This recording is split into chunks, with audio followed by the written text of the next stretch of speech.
Y queremos en esta tarde tener como conferencia el poder de la Biblia, el poder de la Biblia.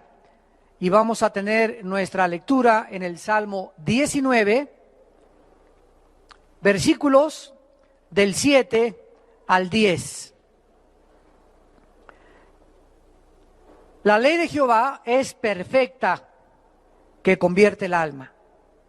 El testimonio de Jehová es fiel, que hace sabio al sencillo. Los mandamientos de Jehová son rectos, que alegran el corazón. El precepto de Jehová es puro, que alumbra los ojos.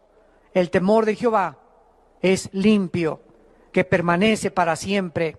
Los juicios de Jehová son verdad, todos justos. Deseables son más que el oro, y más que mucho oro afinado, y dulces más que la miel, y que la que destila del panal. Si ustedes examinan todas las más grandes bibliotecas del mundo, en Nueva York, en Washington, en París, en Inglaterra, en Japón, etcétera, etcétera, no van a ustedes a encontrar ningún libro en los millones de volúmenes de literatura que existen en el mundo como la Biblia. ¿Por qué la Biblia es un libro único, inigualable, incomparable a cualquier otro libro, inclusive los religiosos, como el Ramayana, el Popo, los Vedas, el Mahajanivana Sutta de Buda, el libro del Mormón, etcétera, etcétera? ¿Por qué la Biblia es incomparable? Simplemente porque la Biblia es un compendio de 66 libros, escritos en un periodo de aproximadamente 1500 años, por más de 40 autores diferentes, y la mayor parte de los autores de los 66 libros de la Biblia no se conocían entre sí, la mayor parte de ellos. Sin embargo, la Biblia mantiene una línea de consistencia de la verdad que es sobrenatural.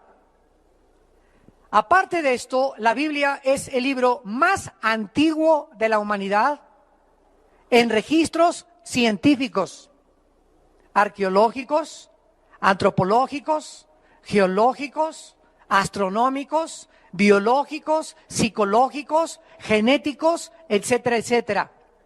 La Biblia contiene la literatura y la poesía más profunda de cuantos poetas, escritores o dramaturgos hayan existido. Y la Biblia además es el único libro que contiene verdades absolutas. Todos los demás libros que tú puedas leer contienen verdades relativas. La Biblia contiene la revelación de la mente de Dios a la mente humana. La Biblia contiene las verdades más profundas que el ser humano pueda necesitar para saber y contestar las tres preguntas que ni la filosofía, ni la religión, ni la ciencia te pueden contestar. La Biblia es el único libro que nos dice de dónde venimos, quiénes somos y a dónde nos dirigimos. La ciencia jamás podrá decirnos el origen, porque para que sea científico tiene que ser repetitivo. La ciencia jamás nos podrá llevar al pasado y decirnos la Tierra se inició o comenzó, o el origen de la vida o el origen del universo fue así. La ciencia solo puede hipotetizar, especular, filosofar, divagar en diferentes presuposiciones filosóficas, porque la ciencia se ocupa solamente de la observación. A través de los fenómenos alrededor, los mete a un tubo de ensayo, analiza de lo que observa. La ciencia no puede remontarnos al pasado, porque para que sea científico tiene que ser repetitivo. La Biblia es el único libro que nos dice el origen del universo, cómo se originaron todas las cosas, cómo se originó el ser humano. Y como la ciencia no puede penetrar en el pasado, la ciencia ha inventado la famosa teoría del Big Bang, que venimos de los changos, que somos el resultado de una selección natural, de un proceso evolutivo, etcétera, etcétera. Los científicos también inventan. Entonces no significa el que sean teorías que sean científicas. Dentro de la historia de la literatura y la filosofía, repito, no hay nada que se pueda comparar a la Biblia. Nadie hasta el siglo XXI en que vivimos nosotros, ningún dramaturgo, ningún escritor, ningún filósofo, ningún presidente, ningún estadista, nadie se ha atrevido a decir hasta este momento, este libro es mejor que la Biblia. Tú dile a tu maestro, a cualquier persona rétala a que te muestre un libro que supere a la Biblia. En literatura, en poesía, en historia, en geografía, en ciencia, en revelación, en profecía, etcétera, etcétera. Oigamos algunos comentarios de grandes hombres de la Biblia. San Agustín de Hipona dijo: para todas las enfermedades del alma, las Sagradas Escrituras ofrecen el único remedio. Ama las Sagradas Escrituras y te amará la sabiduría. Hegel, el filósofo alemán, escribió: para el cristiano, la Biblia es la que toca todas las fibras de su corazón e imparte firmeza en sus convicciones. Yo, aunque no soy cristiano, no he encontrado profundidad de pensamientos y filosofía como en las Sagradas Escrituras. Abraham Lincoln, presidente en Estados Unidos, escribió en su diario: creo firmemente que la Biblia es el mejor libro que ha existido y que existe y que existirá. Es el don más grande que Dios le ha dado a la humanidad. Todo el bien que emana de la persona del Salvador Jesucristo se nos comunica a través de las páginas de las Sagradas Escrituras. George Washington, el primer presidente de Estados Unidos, dijo en su primer discurso en Washington: es imposible que un gobernante se atreva a gobernar sin tomar en cuenta a Dios y a las Sagradas Escrituras. Immanuel Kant, otro filósofo que introdujo la razón pura, dijo: la Biblia para el pueblo es el mejor beneficio que la raza humana haya experimentado. Todo intento de desprestigiarla es un crimen contra la humanidad. Isaac Newton, el gran físico matemático, dijo: existen más señales de autenticidad en la Biblia que en la historia profana de la humanidad. Esta es la razón por la cual Jesucristo es mi Señor y Salvador. Isaac Newton era cristiano, Blaise Pascal era cristiano, Luis Pasteur era cristiano, y la mayor parte de los científicos antes del siglo XX fueron cristianos. Pero no fue hasta el siglo XX cuando surgieron el mayor número de ateos. Y paralelamente a que el siglo XX fue el siglo donde más descubrimientos científicos y más avances tecnológicos la humanidad ha tenido, fue el siglo donde más ateos ha tenido la historia, como Sigmund Freud, Carlos Marx, Carlos Darwin, Friedrich Nietzsche, Ingersoll, Hitler, Jean-Paul Sartre, Carlos Sagan, etcétera, etcétera. ¿Por qué? Porque el hombre en el siglo XX se ensoberbeció por los inventos, por la tecnología y por la ciencia que hemos alcanzado. Vamos pues ahora a la segunda carta del apóstol Pedro, capítulo 1, y comencemos a estudiar la inspiración en primer lugar de la Biblia. Porque la Biblia, damas y caballeros, no es un libro que haya sido escrito por la voluntad humana. Síganme con mucho cuidado. Los escritores de la Biblia como Moisés, David, el apóstol Pedro, Lucas, el apóstol Juan, el apóstol Pablo, no tomaron libros o pergaminos y comenzaron a escribir de su imaginación o lo que ellos creían, sino que cuando juntamos los 66 libros de la Biblia, escritos en un periodo de 1500 años, donde la mayor parte de los autores eran pescadores, obreros, carpinteros, reyes, estadistas, profetas, y casi ninguno se conoció entre ellos, encontramos que todos ellos hablan de lo mismo. Que la consistencia de sus pensamientos es como si alguien los hubiera dirigido para que el tema central de sus pensamientos fuera la persona del Hijo de Dios. Porque desde el Génesis hasta el Apocalipsis, el mensaje central de la Biblia es la persona de Jesucristo. El plan de Dios para la salvación en el Cordero de Dios que quitó el pecado del mundo. La Biblia entonces no es un libro que se pueda interpretar privadamente. Esta es la razón por la cual existen las sectas. ¿Qué es una secta? Un grupo determinado de personas que tienen un líder y que el líder lee Apocalipsis y dice, no, yo creo que estas cabezas son las cabezas del chupacabras. O no, yo creo que estos, los 7 espíritus significan las 7 demonios que salieron no sé de dónde. Y pues yo creo que esto significa aquello y el otro. Y cuando la gente comienza a interpretar la Biblia de acuerdo a lo que yo creo, a lo que yo me imagino, es cuando comenzamos a proferir herejías. Cuando comenzamos a salirnos totalmente del camino y por eso se forman las sectas. Por ejemplo, ahorita en Puerto Rico hay un hombre que se llama José Luis Miranda y que dice que es el anticristo. 100,000 personas se han marcado ya con el símbolo del 666.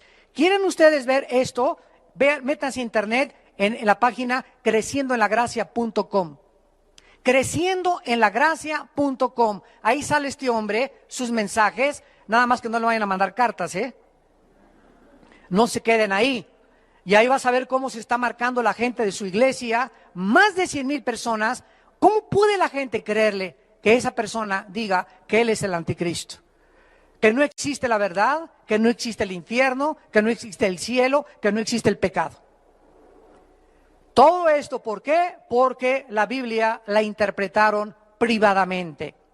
Y en 2 de Pedro, capítulo 1, versículo 19 al 21, el apóstol Pedro nos lo explica. 2 de Pedro, capítulo 1, versículo 19. Tenemos también la palabra profética más segura, a la cual hacéis bien en estar atentos como a una antorcha que alumbra en lugar oscuro, hasta que el día esclarezca y el lucero de la mañana salga en vuestros corazones.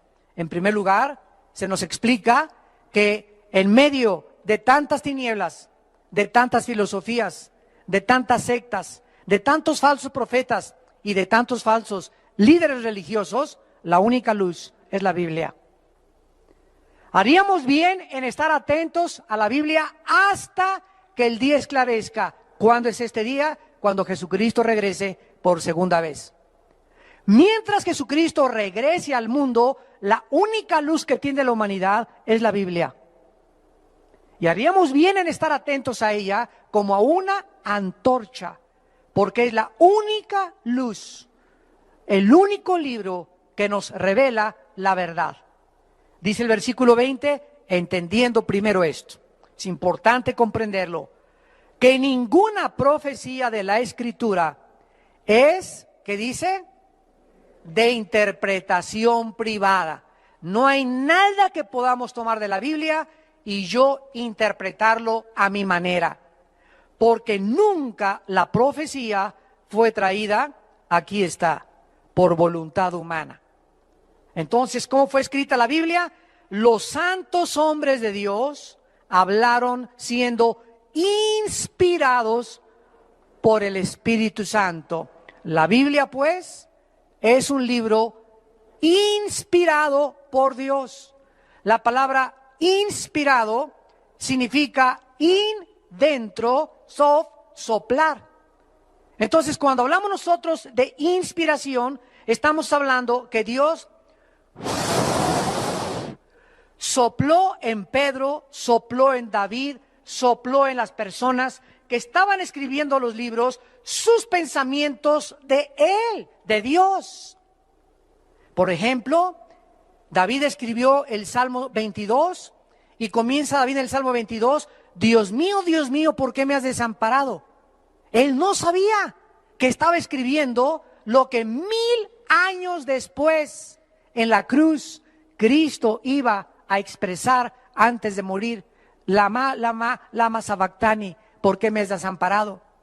Y continúa el Salmo 22, horadaron mis manos y mis pies, sobre mi ropa echaron suertes, mi corazón fue derretido como la cera. Comienza David a describir 1000 años antes de la crucifixión de Cristo. El profeta Isaías comienza a escribir: porque un niño nos es nacido y su principado sobre su hombro y su nombre se llamará Emmanuel, príncipe de paz, etcétera, etcétera. Estaba describiendo el carácter y los nombres del Hijo de Dios. Miqueas comienza a escribir en el capítulo 5: porque tú, Belén Éfrata, la más pequeña de ser las aldeas de Judá, de ti saldrá el Salvador. ¿Cómo supo 650 años antes Isaías que en Belén iba a nacer el Mesías? Cuando nos introducimos en las profecías bíblicas, lo vamos a ver en unos momentos, nos damos cuenta que no hay otro libro que haya anunciado que iban a ser Buda, que iban a ser Mahoma, que iban a ser Walter Mercado, que iban a ser tu gurú, o el Dalai Lama, o David Koresh, o Jim Jones, o el fundador de los mormones, o el fundador de los testigos de Jehová, o el fundador de los sabáticos. Pero la Biblia hablaba claramente el futuro que vendría el Hijo de Dios, con claridad de detalles. La Biblia no fue traída por voluntad humana, sino los santos hombres de Dios hablaron inspirados por el Espíritu Santo. Y esto significa, en tercer lugar, que la Biblia, para que la podamos interpretar, necesitamos al que la escribió. ¿Verdad? ¿Quién es el autor de la Biblia? El Espíritu de Dios. Entonces, si yo vengo a la Biblia, aunque yo sea físico, matemático, literato, dramaturgo, doctorado en ciencias políticas, doctorado con 3 o 4 títulos académicos, soy muy inteligente y tengo 3 premios Nobel inclusive, de medicina o de astronomía o de ciencia o de matemáticas o lo que sea. Cuando yo vengo a la Biblia y no tengo dentro de mí al autor de la Biblia, al Espíritu Santo, mi inteligencia humana no me sirve. Porque comienza a chocar con algo que no es de los hombres. Son pensamientos tan elevados que para mi mente es locura. Vayamos a 1 Corintios 2. 1 Corintios capítulo 2.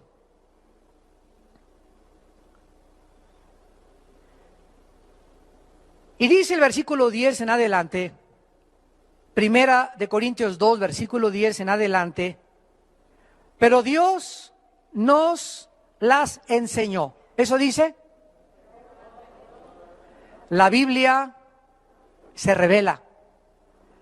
La Biblia viene a la mente humana por revelación. Miren, la mente humana tiene un límite, porque somos finitos. Por eso Friedrich Nietzsche, Jean-Paul Sartre, Adolfo Hitler y los grandes ateos se han vuelto locos al final de su vida, porque no entendían a Dios y lo querían entender con su mente. Y el razonamiento y las conclusiones filosóficas humanas no sirven para cruzar esta línea a donde llega el límite o la finitud de la inteligencia o del intelecto humano. Para cruzar el intelecto humano y el razonamiento humano y poder trasladarnos a la dimensión donde la mente natural no puede comprender las cosas que son más allá de la mente natural, necesitamos que de este mundo dimensional espiritual entre alguien a nuestra mente y nos revele el mundo que trasciende mi capacidad finita de poder razonar. ¿Capisce?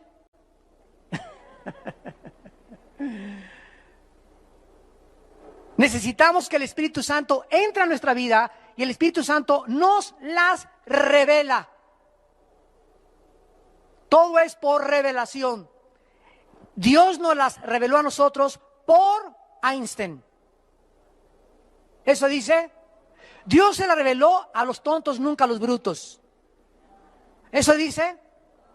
Dios nos la reveló a nosotros por el Espíritu, porque el Espíritu todo lo escudriña aún lo profundo de Dios. O sea, el Espíritu Santo que inspiró la Biblia y le sopló los pensamientos y guió la pluma de los escritores de la Biblia, es el único espíritu de los millones de espíritus que existen en el universo y en el mundo invisible, es el único espíritu que conoce la verdad. Se le llama el Espíritu Santo o el Espíritu de verdad.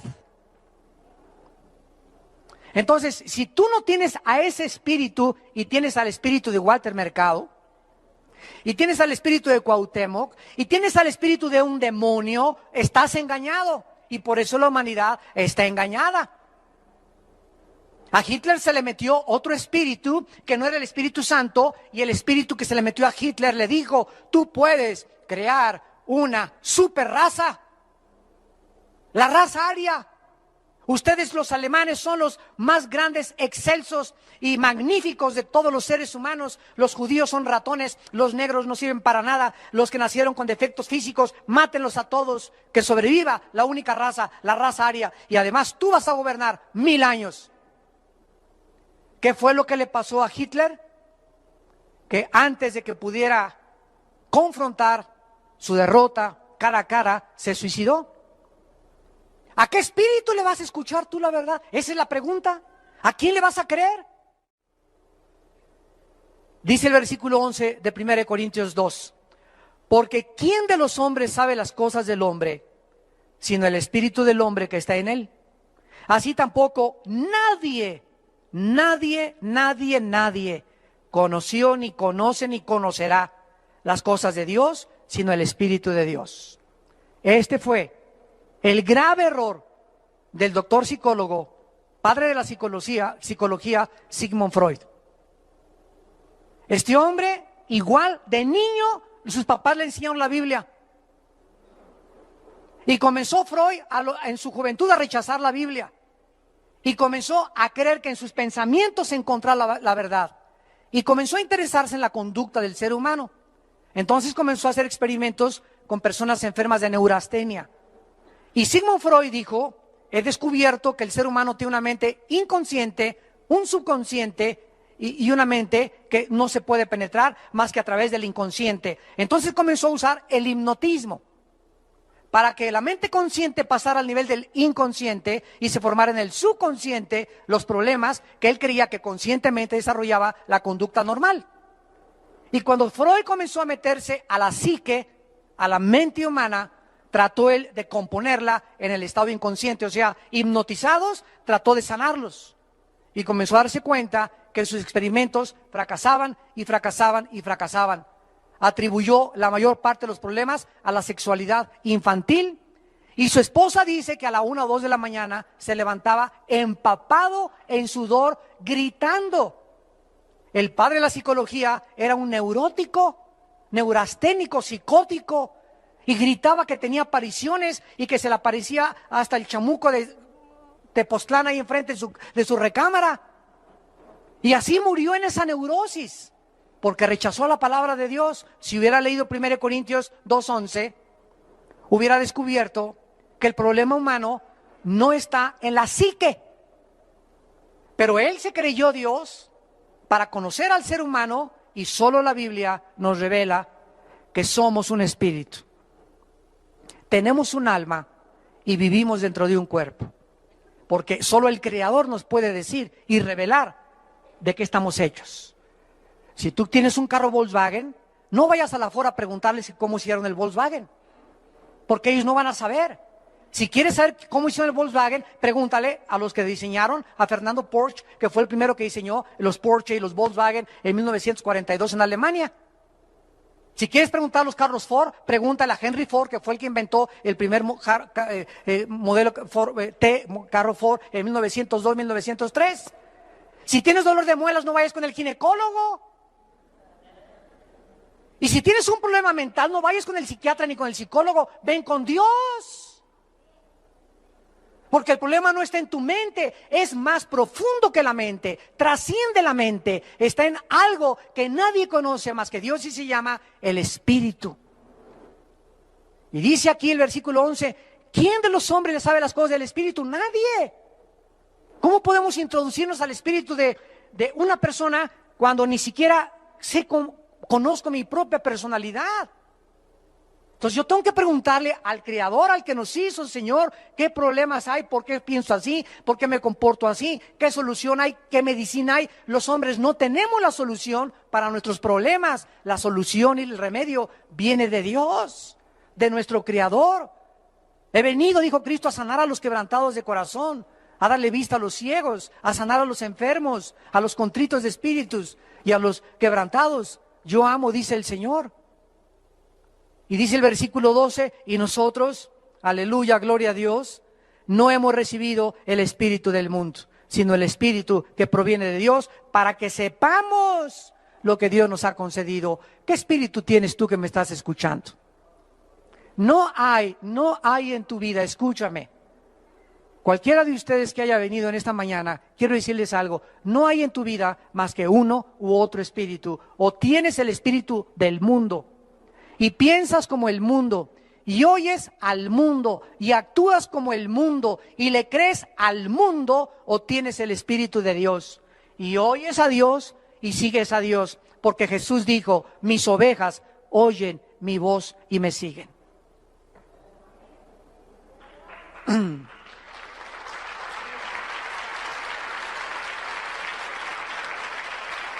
Ahora el versículo 14, que es el que nos atañe y compete, dice así, versículo 14, pero el hombre natural en la Biblia es aquel que no tiene el Espíritu de Dios, el que tiene el espíritu del mundo. El hombre natural no percibe las cosas que son del Espíritu de Dios, porque para él son locura y no las puede entender, porque si han de razonar, dice, no, dice si han de discernir. Y por eso escuchas tú en la televisión y en Discovery Channel y en History Channel y los comentaristas en televisión y aquí la Biblia. Yo no entiendo cómo puede un Dios justo mandar matar a los cananeos, y esto es una contradicción. Y aquí la Biblia, yo no entiendo que el infierno, y comienzan a tratar de atacarla, agredirla, porque el hombre agrede y ataca lo que no entiende. ¿Por qué no la entienden? Porque no tienen al Espíritu de Dios. Y creen que con su mente intelectual y sus conocimientos científicos y literarios pueden ellos interpretar y conocer los pensamientos de Dios. Pero para ellos es locura, porque las cosas de la Biblia no se razonan, se tienen que discernir. Escribe la palabra discernir. Significa distinguir entre la luz y las tinieblas. Discernir significa distinguir, es una capacidad espiritual para poder distinguir entre el bien y entre el mal, entre la luz y las tinieblas, entre la verdad y entre el error. Entonces llega una persona y te dice, yo soy homosexual. ¿Y qué? Gobierno, respeten mis derechos, háganme una ley por favor para que me pueda casar con Pepe. Y el gobierno, híjole, aquí la mayoría, y ya son como 10,000, ¿verdad? En México, y si hay votos, vamos a tener que contar con ellos, vamos a modificar esto porque nos conviene arreglar esto. Y comienzan a legislar cosas que van en contra de la moral de Dios. Y esta persona te dice, es que tú no puedes a mí juzgarme, yo soy homosexual. Y es mi estilo de vida y me tienes que respetar porque así nací. Eso es lo que le dice su mente. Yo a estas personas les contesto y les digo, ve y párate un espejo y bájate los chones y ve qué te dice el espejo. ¿Y qué te va a decir el espejo? Que eres hombre. Entonces fíjate, el espejo te dice un mensaje, eres hombre. La mente te dice que eres mujer. ¿A quién le vas a creer?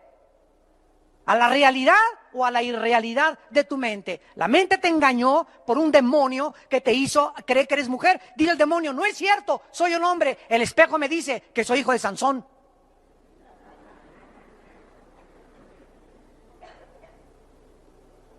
Las mentiras de los espíritus que tratan Britney Spears, Madonna, Elvis Presley, cantantes, deportistas, estadistas, políticos, engañarlos y distorsionar totalmente los pensamientos que Dios tiene para nuestra vida. Dios me dice, eres hombre, te crié con órganos masculinos reproductivos para que seas viril, para que seas no macho, ¿verdad? Sino para que seas una persona que puedas velar por tu familia, para que te puedas enfrentar a la sociedad. Te di capacidades que a las mujeres no les di. No trates de hacer así las manitas cuando te puse manos duras. Ni camines quebrado, camina como soldado. Pero algo en tu mente te ha hecho creer que camines como Aleluya, como Alelí, que doblen las manos como mariposón.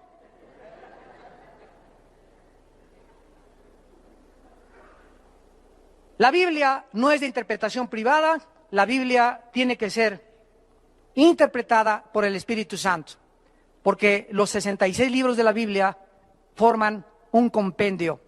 Entonces, si yo quiero estudiar Apocalipsis, y me meto a Apocalipsis, a estudiar Apocalipsis, sin antes haber estudiado Daniel y Ezequiel, me voy a empachar. No voy a poder entender ni qué son las trompetas, ni los 7 espíritus de Dios, ni los 7 juicios, ni las 10 cabezas, etcétera, etcétera, porque no es de interpretación privada. ¿Quién me dice qué son las cabezas, qué son los cuernos, qué cosas son las trompetas, qué son los espíritus? Ezequiel y Daniel. En otras partes de la Biblia, Dios reveló lo que en un libro no está. Todo lo que en el Antiguo Testamento los judíos no entendían, se complementa en el libro de Hebreos, que explica todo lo que era el Antiguo Testamento. Como los judíos no han aceptado al Espíritu de Dios y se quedaron en el Antiguo Testamento, no aceptan a Cristo como el Mesías, porque no entienden que las fiestas, las ofrendas, el sacerdocio y todo lo que el Antiguo Testamento escribía y simbolizaba era Jesucristo. Pero cuando que se conviertan y reciban al Espíritu Santo, el Espíritu Santo nos quita las vendas y nos permite ver la verdad. Y ahorita ya hay más de 150,000 judíos allá en Israel. Gracias a Dios que, ¿sabían ustedes que tenemos una iglesia en Israel ya? Desde hace 2 semanas ya tenemos iglesia Vía Nueva para el Mundo en Israel. Gracias a Dios.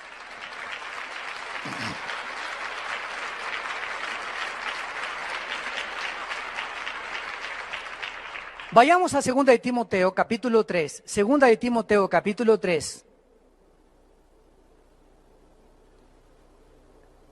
Ya tenemos a una pareja con 3 hijos y un misionero en Israel sostenidos por Vida Nueva, gracias a Dios. 17 personas ya hay en la iglesia de Vida Nueva en Israel. 2 de Timoteo, capítulo 3, versículo 16 al 17. Segunda de Timoteo 3, 16 al 17. Toda la Escritura, no algunas partes, toda la Escritura es inspirada por Dios. Hace 3 años tuve un debate en Radio Red con un hombre llamado Gutiérrez Vivó contra 2 jesuitas.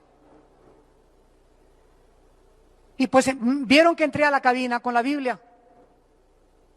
Se comenzaron como a poner nerviosones.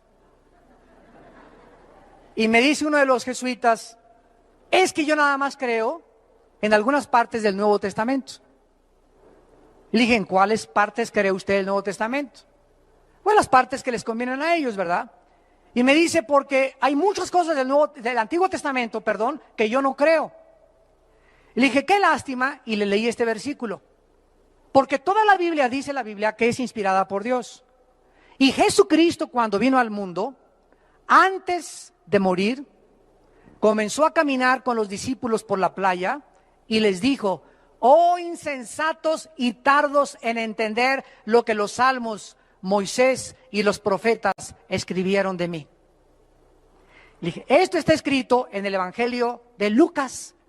Y Cristo está autenticando y está validando el Antiguo Testamento. Entonces, si usted me dice que no cree en el Antiguo Testamento, tampoco cree en Jesucristo, porque Jesucristo dijo que el Antiguo Testamento hablaba de él. La gente habla lo que no sabe. Dice la Biblia que se corrompen como animales irracionales y se ponen a discutir cosas que no entienden y se creen sabios en su propia opinión y profesando ser sabios se hacen necios.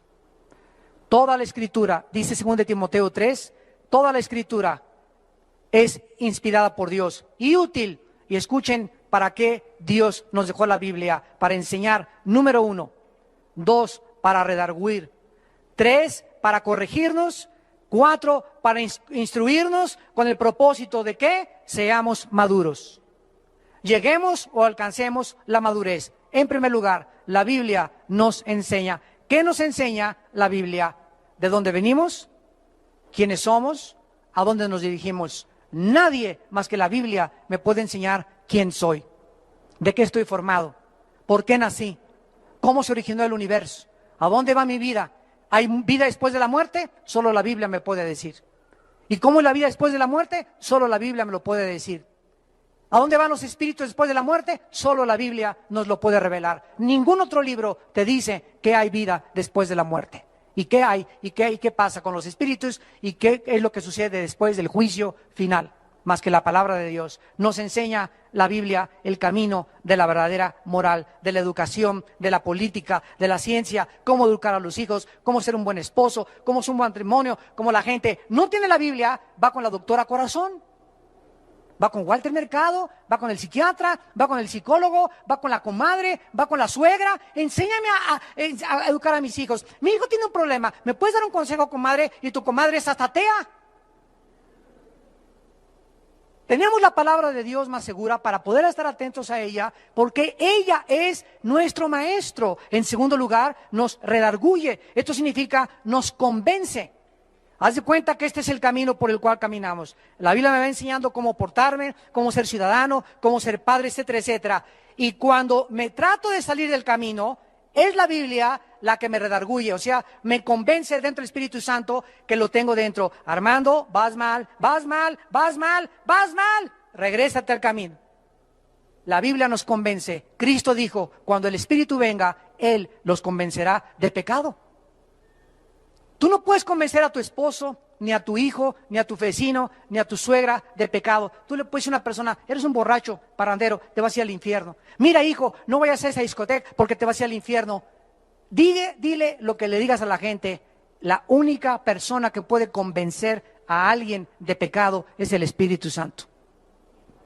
Porque es la función primordial del Espíritu Santo. Entonces, ¿cómo convenzo a mi esposo? No le digas nada, ora por él. Que el Espíritu Santo lo convence. Y el Espíritu Santo usa la Biblia. Ayer en el mensaje en México, los 4 jinetes del Apocalipsis, hablé sobre la inutilidad del ateísmo. Y al acabar el mensaje ayer se acerca un señor y me dice, soy profesor de la Universidad en el Tecnológico de Monterrey y he sido ateo durante 37 años. Su esposa venía con él llena de lágrimas, era cristiana, 3 hijas muy lindas que tenía, jóvenes todas, también cristianas. Y habían estado orando por su papá durante 7, 8 años, que tenían de convertidos más o menos. Y me dice, hoy por primera vez quiero comenzar a leer la Biblia.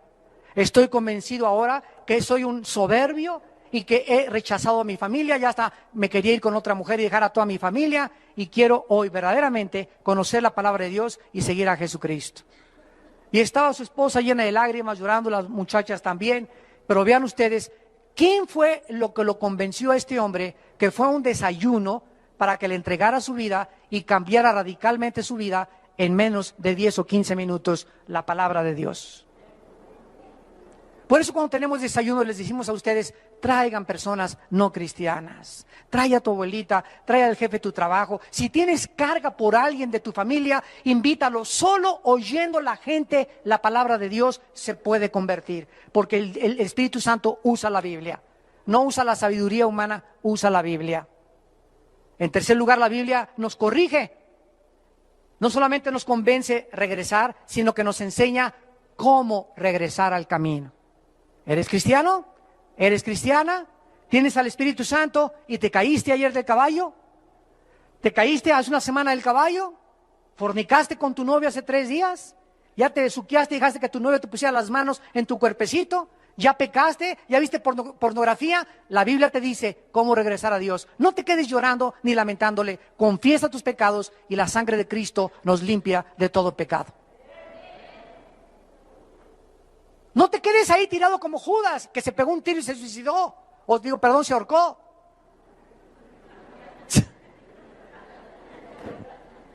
Ni yo soy perfecto. ¿Ya ven? Claro.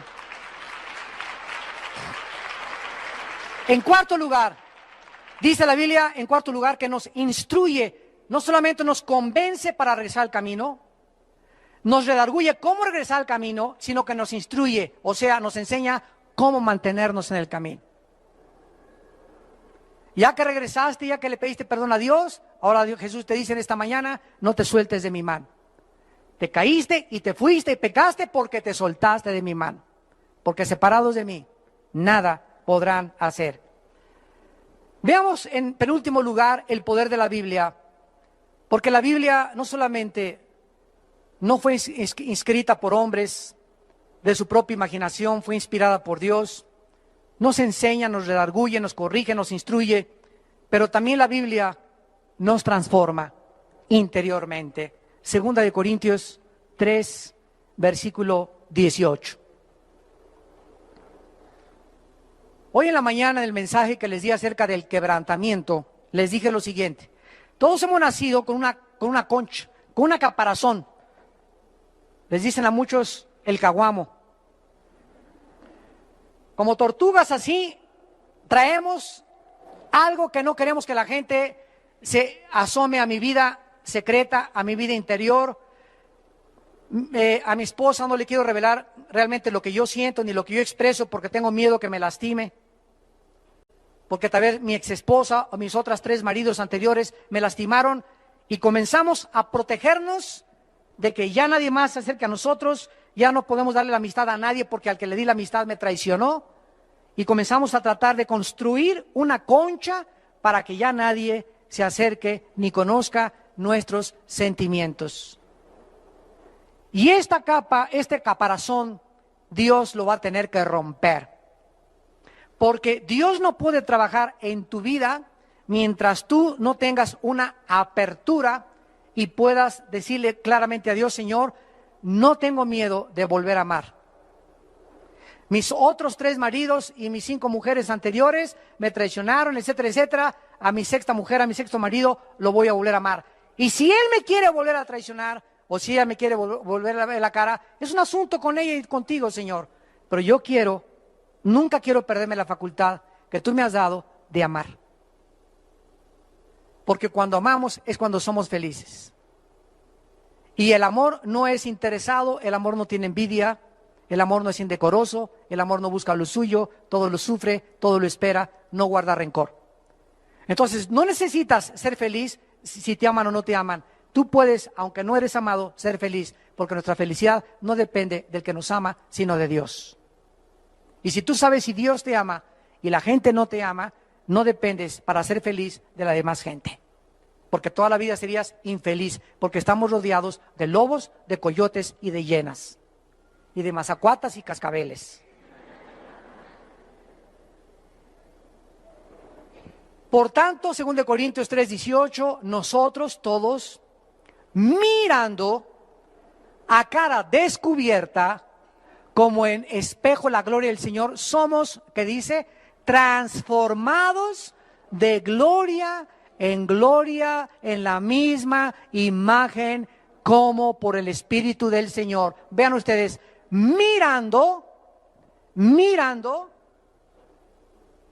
al mirar la Biblia, no dice mirando Calimán, ni las telenovelas, mirando con un espejo la gloria en la Biblia. Al mirar la Biblia, al leer la Biblia, al meditar la Biblia, al memorizar la Biblia, algo internamente está sucediendo en tu vida y en mi vida. Y esto, algo que está sucediendo, cada vez que leo la Biblia, que la oigo, que la medito, me está cambiando, me está transformando.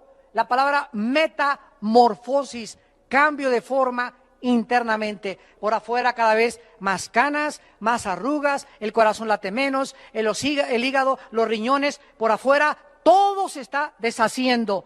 Pero por dentro, dice la Biblia, nos estamos renovando, transformando, porque pronto nos vamos a salir como los gusanos y como el gusano de seda y la mariposa de este caparazón, y el cuerpo viejo tirado se va a quedar en la tumba, y aquel que estaba siendo renovado va a salir para volar eternamente con el Señor.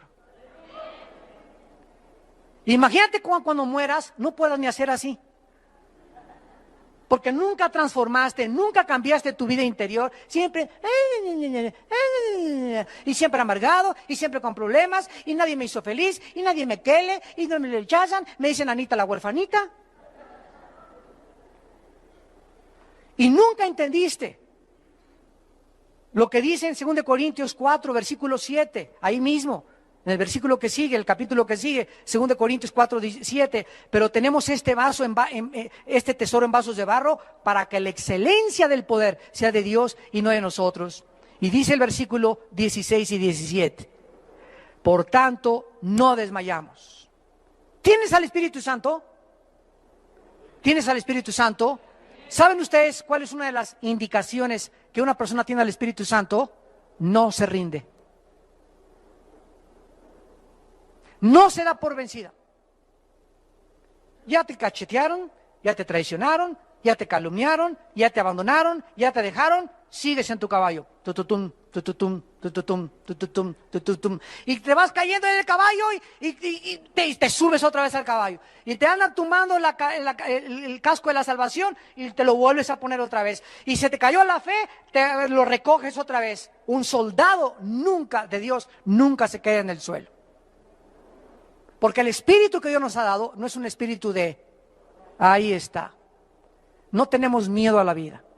Es verdad que muchas veces tememos y nos animamos, pero no nos dejamos abatir por el desánimo y desmayados, y ya no puedo, y me dicen Gutierritos, ya no voy a hacer nada en la vida, yo de aquí ya no me voy a levantar, ya no voy a encontrar nunca esposo, ya nunca voy a encontrar novio, ya me dicen Betty la fea.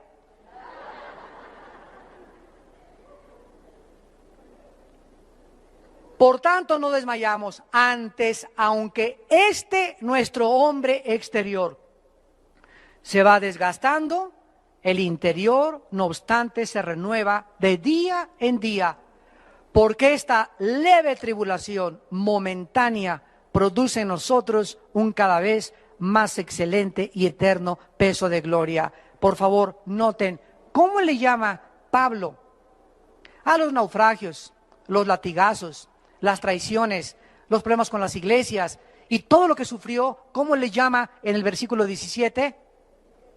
¿Cómo le llama? Leve. ¿Y cómo le dice? Momentáneo, o sea, temporal. Todo lo que nos ha pasado y lo que nos falta por pasar es leve y temporal comparado con lo que nos está esperando. Y en lugar de que las cachetadas y las desilusiones de la vida y las calumnias de la vida y los golpes de la vida y las decepciones de la vida nos hagan decir está produciendo en nosotros, al contrario de lo que hace con la gente que no tiene el Espíritu Santo, en el cristiano lo hace cada vez inspirarle un peso mucho más grande de gloria, sabiendo que su Señor Jesucristo sufrió 100 veces más que él y resucitó a los 3 días. Y finalmente terminamos en el Salmo 19 con un pensamiento muy breve. En el Salmo 19, la Biblia tiene varios nombres. Versículo 7 al versículo 9. Se le da varios nombres a la Biblia porque no sería suficiente solamente decir Biblia. Por cierto, la palabra biblos, de donde viene la palabra Biblia, significa el libro de los libros. Libro de libros es lo que significa el vocablo biblos en latín. La Biblia se llama, en el versículo 7, la ley de Jehová, el testimonio de Jehová. En el 8, los mandamientos y el precepto de Jehová. En el 9, el temor de Jehová y los juicios de Jehová. Todos estos nombres atribuidos a la Biblia describen diferentes facetas de la Biblia y el poder de la Biblia para poder cambiar nuestra vida interior.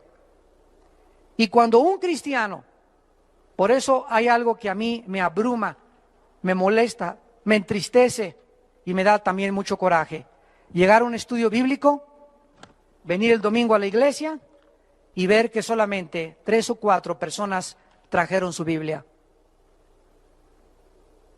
Vamos a tomar un café a algún lado con algún hermano, ¿verdad?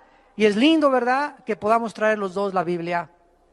Traen la Biblia en la cajuela de guantes, una Biblia para cuando me paren el tráfico, cuando entra a la peluquería, cuando vaya al banco. Tengo otra Biblia en el baño, cuando visito el trono de Dios, cuando voy a hacer otras cosas, en mi cuarto, en el baño, en el carro, en todos lados encontramos algo que pueda alimentar nuestra alma. Y si nosotros no amamos la Biblia y no la leemos cuando nos levantamos y cuando nos acostamos, y no le damos a la Biblia la prioridad, con todo el corazón la debemos amar y meditar en ella día y noche, y no la memorizamos. Si yo les dijera a todos ustedes ahorita, nadie levante la mano, pasen todos los que se saben el Salmo 23, ya no el 119, el Salmo 23 nada más, pasen y díganlo de memoria, el Salmo 23 nada más. Pasen por favor todos los que saben, cítenme 25 versículos de memoria. Díganme quién se sabe Juan 10 de memoria. Díganme ustedes, ¿cuántos de ustedes han memorizado 10 versículos del Salmo 119? ¿Cuántos de ustedes pasarían al frente? No levanten la mano. Pero examina tu corazón en esta mañana y estás jugando al cristiano. O tomas a Dios en serio y tomas su palabra para que el poder de la palabra te pueda transformar, o seguirás en el desierto muchos años diciendo cristiano, pero jamás experimentaste el poder de Dios, de la Biblia, en tu corazón. Oremos.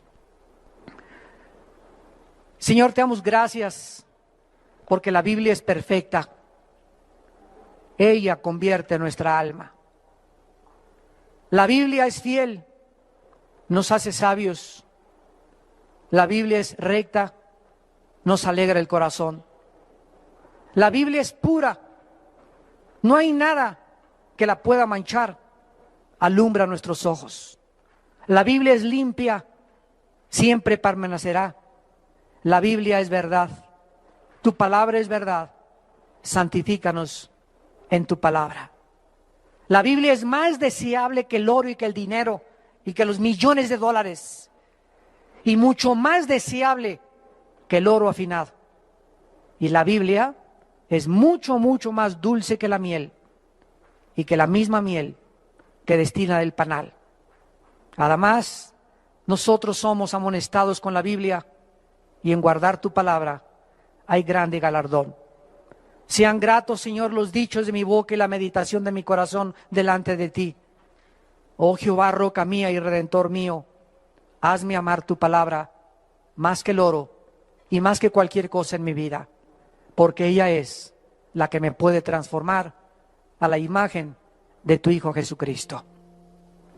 En esta tarde tal vez haya personas que aún no tienen a Jesucristo, que aún no han comenzado a leer la Biblia como debían leerla, que aún no han entendido la Biblia y ahora has comprendido por qué no la entiendes, porque no tienes al Espíritu de Dios.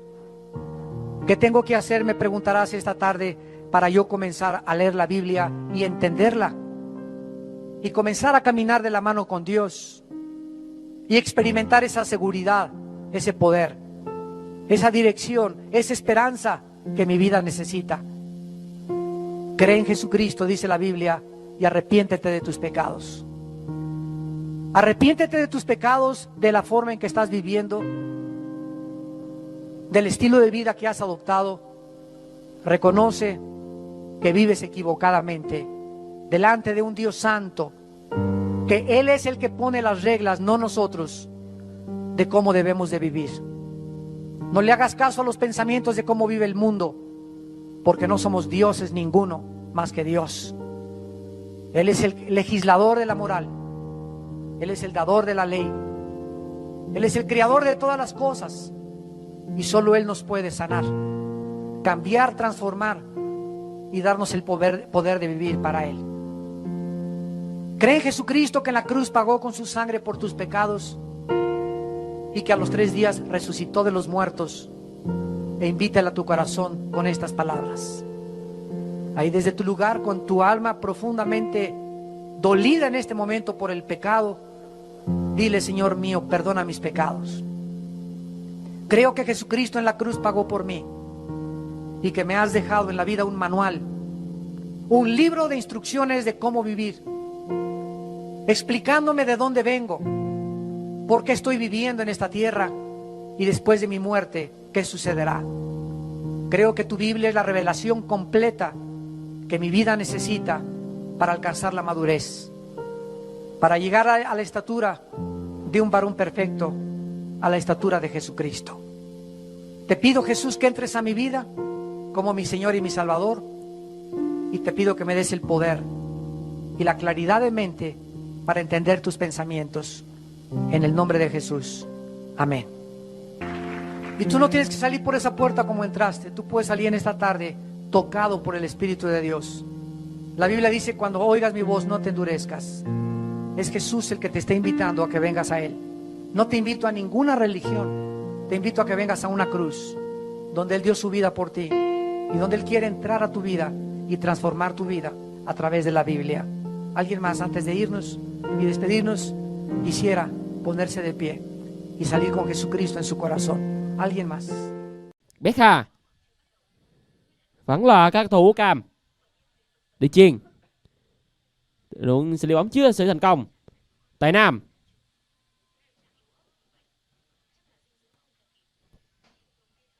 vâng, và lúc này thì xin chào Thu Nguyễn. Thu Nguyễn có gửi lời là chúc các bạn trẻ một buổi chiều vui vẻ. Tiếp tục vẫn là vị trí của Tài Nam. Chưa được. Mặt bóng khá nguy hiểm, cơ hội phản công nhanh dành đến với các thủ hàng cao. Vẫn là vị trí của Sư Phùi. Chưa thể thành công với những tình huống phối hợp vừa rồi của các thủ hàng cao. Bóng là quay về chân của Benzema. Đường chuyền hợp lý. Hào mớm dứt điểm ngay. Vẫn chưa có một tình huống ghi bàn thành công đến từ vị trí của Beckham. Khi mà chúng ta thấy được ở những tình huống như thế này thì các cầu thủ của hàng cao FC họ luôn đem lại được sự hỗ trợ cho nhau, bọc lót rất tốt vào những tình huống mà các thủ Thanh An FC họ tấn công lên. Đá phạt góc dành đến với các thủ áo cam. Đường chuyền chưa được. Trọng Nhi. Đường chuyền rất tốt. Khá nguy hiểm về pha bóng vừa rồi đến từ vị trí của Sư Phùi. Kha Mập. Tiếp tục vẫn là các thủ cam. Chúng ta thấy được giờ đây thì thời gian đã được nửa hiệp thi đấu thứ nhất và tỷ số vẫn là 3-2 nghiêng về các thủ cam. Benzema không thể vượt qua được trung vệ Văn Tèo, mang chiếc áo số 94 bên phía câu lạc bộ hàng cao. Đá phạt góc dành đến với các thủ của Thanh An FC.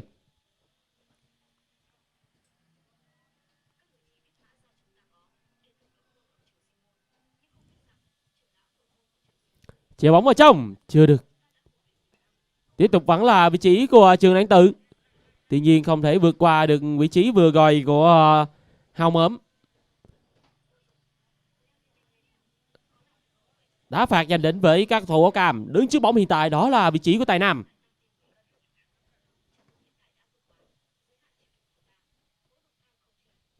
Ta thấy được đối với các thủ trẻ bên phía câu lạc bộ Thanh An FC họ có thể lực rất dồi dào thưa bạn. Về những tình huống tham gia tấn công cũng như những tình huống lưu về phòng ngự hỗ trợ cho nhau rất tốt.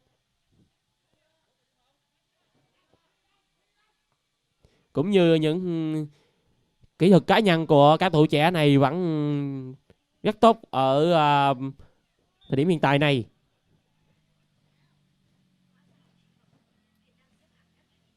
Cũng là quay về chân của các thủ Thanh An. Tài Nam. Điện chuyền về dành cho Hào Mớm.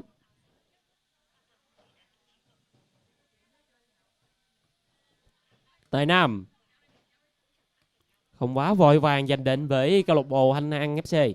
Khi mà thời điểm hiện tại này họ đang có một lợi thế cách biệt là một bàn thắng giành định với các thủ Thanh An. Họ không cần quá vội vàng để tung ra những đường chuyền nguy hiểm. Khi mà các thủ hàng cao FC họ là một trong những đội bóng rất giàu kinh nghiệm về mặt trận tấn công. Và vừa rồi đã có một tình huống phạm lỗi trong pha tranh chấp vừa rồi của các thủ Thanh An FC. Một tình huống mà chúng ta thấy được sự cố gắng và nỗ lực của các thủ hàng cao FC. Tuy nhiên thì họ vẫn chưa sự thành công khi mà tốc độ của các thủ Thanh An FC họ quá tốt những cầu thủ trẻ. Và đá phạt giành đến với các thủ Thanh An.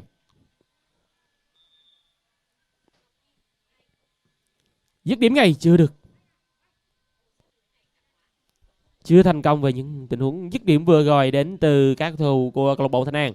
Và lúc này thì xin chào Sơn Heo là tôi. Sơn Heo là tôi có gửi lời đến Kha Mập là đừng để trứng nhé.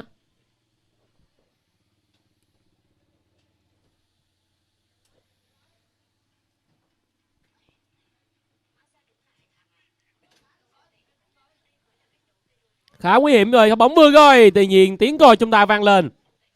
Một tình huống phạm lỗi của Thành Di đối với thủ thành anh Ba Trà Bồn. Và chúng ta sẽ cùng theo dõi lại pha bóng vừa rồi.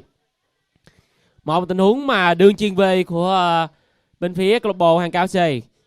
Một tình huống mà chúng ta thấy được Thành Di đã phạm lỗi đối với thủ thành bên phía câu lạc bộ Hàng Cao. Một tình huống cắt còi rất chính xác của trọng tài Quang Thành.